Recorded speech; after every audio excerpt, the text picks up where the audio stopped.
24। नमस्कार दर्शकों, जी न्यूज 24 यानी कि ग्वालियर न्यूज 24 में आप सभी का स्वागत है। आज के समाचार हैं। उधर चांद पर लैंड हुआ चंद्रयान-3, इधर कांग्रेस के पेट में होने लगा दर्द। लाइव तस्वीरें दिखाई तो मांगी अकाउंट डिटेल। क्या वैज्ञानिकों ने सैलरी का बलिदान देकर बनाया चंद्रयान-3? 17 महीने की सैलरी न मिलने का मुद्दा मीडिया में छाया।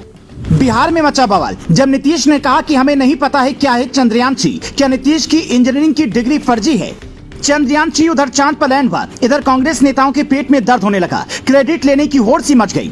दिग्विजय सिंह ने तो ये तक कह दिया कि चंद्रयान-3 के वैज्ञानिकों को सैलरी ही नहीं मिली है। लेकिन वो बताएं, उससे पहले नीतीश कुमार का ये बयान सुनिए। उनसे रिपोर्टर ने पूछा, सर आज चंद्रयान की लैंडिंग है, आज चंद्रयान की लैंडिंग होने जा रही है।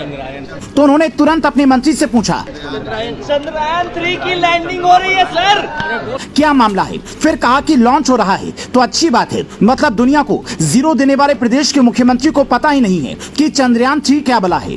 हालांकि इधर नीतीश के बयान पर बवाल मचा। उधर चंद्रयान-3 सफलतापूर्वक लॉन्च हो गया और राहुल गांधी ने तुरंत ट्वीट कर लिखा, साल 1962 से ही हम अंतरिक्ष के क्षेत्र में नई ऊंचाई छू रहे हैं।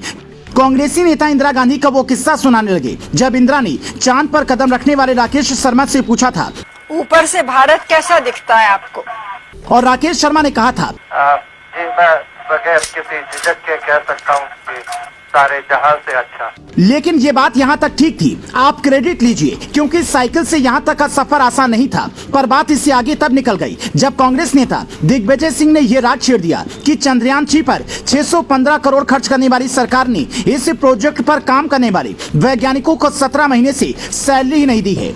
उन्होंने कहा, हम इसरो के वैज्ञानिकों पर गर्व करते हैं, लेकिन ऐसी रिपोर्ट भी आ रही है कि जिन वैज्ञानिकों ने चंद्रयान-3 को बनाया उन्हें 17 महीने से सैलरी नहीं मिली है। मैं कहूंगा प्रधानमंत्री जी इस पर ध्यान दें। दिग्विजय सिंह के इस बयान पर बीजेपी नेताओं ने ये तक कह दिया कि इन्हें भारत को बदनाम करने में मजा आता है। ये सफलता से खुश नहीं होते। पर सवाल ये है कि क्या कांग्रेस सब वैज्ञानिकों का अकाउंट डिटेल देखना चाहती है और दिग्विजय सिंह के दावे में कोई दम है? तो इसे समझने के लिए हमने दो तस्वीर देखी, फिर इसरो का बजट खंगाला। ये तस्वीर चंद्रयान-3 के लॉन्चिंग की है, हर वैज्ञानिक पूरी तरह से खुश है। और दूसरी तस्वीर पीएम मोदी के इसरो चीफ एस सोमनाथ को फोन करने की है। मतलब बधाई देने के लिए पीएम मोदी ने इसरो चीफ को फोन किया। यहाँ तक कि पिछली बार जब मिशन फेल हुआ था तो मोदी ने गले लगाकर सीवन को कहा था, कोई बात नहीं, हारना नहीं है।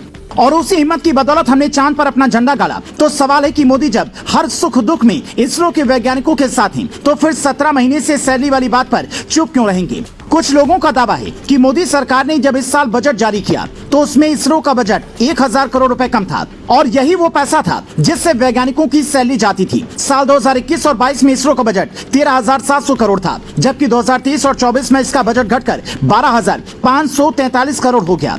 इस कटौती के बाद इस तरह के सवाल उठे थे, लेकिन ये समझने वाली बात है कि जब किसी विभाग में बजट की कटौती होती है तो उसका असर सैलरी पर नहीं बल्कि शुरू होने वाले प्रोजेक्ट और रिसर्च पर पड़ता है। इसीलिए यह कहना कि वैज्ञानिकों को सैलरी नहीं मिली किसी को रास नहीं आ रहा है। फिर एक सवाल यह भी है कि दिग्विजय सिंह जैसे दिग्गज नेता को यह बताकर फायदा क्या मिलेगा? तो उसकी भी कहानी आपको समझाते हैं। दुनिया भर में आर्थिक संकट का दौर है, लेकिन भारत चांद तक अपना झंडा बुलंद कर रहा है। पैसे की कोई कमी नहीं है, दुनिया को बता रहा है। पर दिग्विजय सिंह इससे खुश नहीं लगते। सेना, वैज्ञानिकों और धर्म पर सवाल उठाने की फितरत कांग्रेस की पुरानी है। अगर यही चीन या रूस करता या विदेशी देश करते तो दिग्विजय सिंह शायद कुछ नहीं कहते, क्योंकि वहां पर सवाल उठाने से फायदा नहीं।